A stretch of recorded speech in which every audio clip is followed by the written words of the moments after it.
Okay, in this tutorial I'm going to be telling you how to get your data for average rock size.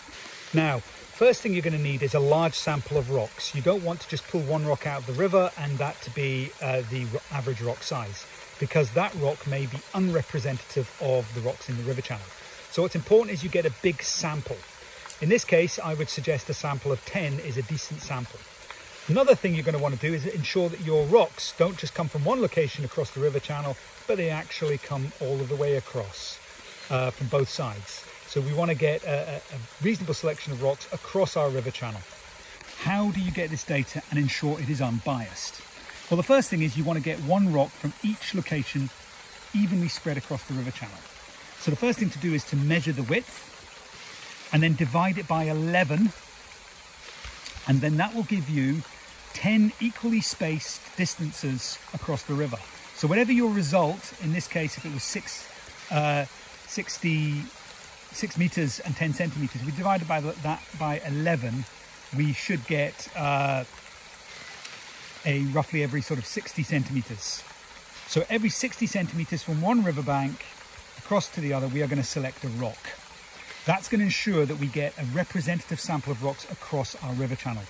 Okay, so it's quite important you explain why you're getting one every 60 centimeters. The next thing is we go 60 centimeters across our river channel. We find that exact spot, which is right here. We place a meter ruler into the river channel at the exact location that is, in this case, 60 centimeters, or is 1/10 of the way across our river channel. And we take a rock on which that meter ruler is sitting. So we actually lift the rock from underneath the bottom of our ruler. In this case, it was sitting on this rock, and that is the rock we take. The reason for doing this is it means that our sample is not biased. If we just reached into the river itself and grabbed a rock, it is very likely we would pull out a rock that fitted our hand and was easy to gather. It's less than likely that we might pull out a very small rock or a very large one like this one here.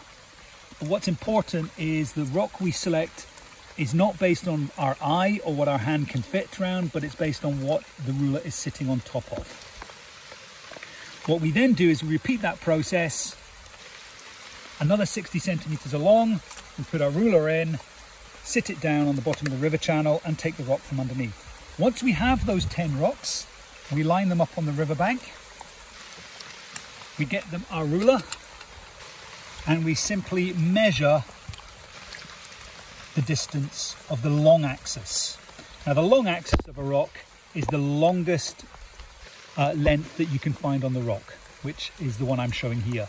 Now, if we had some calipers, it would be more accurate finding that, but in this case, we just have to rely on our hand and the ruler. So once we've got the long axis, the longest axis of our rock, we measure the length of it using a ruler and we record that. You'll notice there's a very different length if we were recording one of the shorter axes of our rock. Now, we could record 3 axes, the long, the length, the width and the breadth. And if we did that, we would actually be able to get the volume of this rock, which is a truer size. And the reason we're not doing that is that would take much longer and require far more measurements.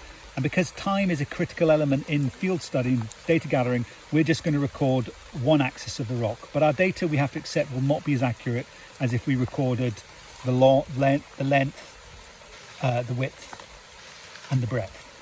Okay, we do that for all 10 rocks and that will give us the average rock size for this location.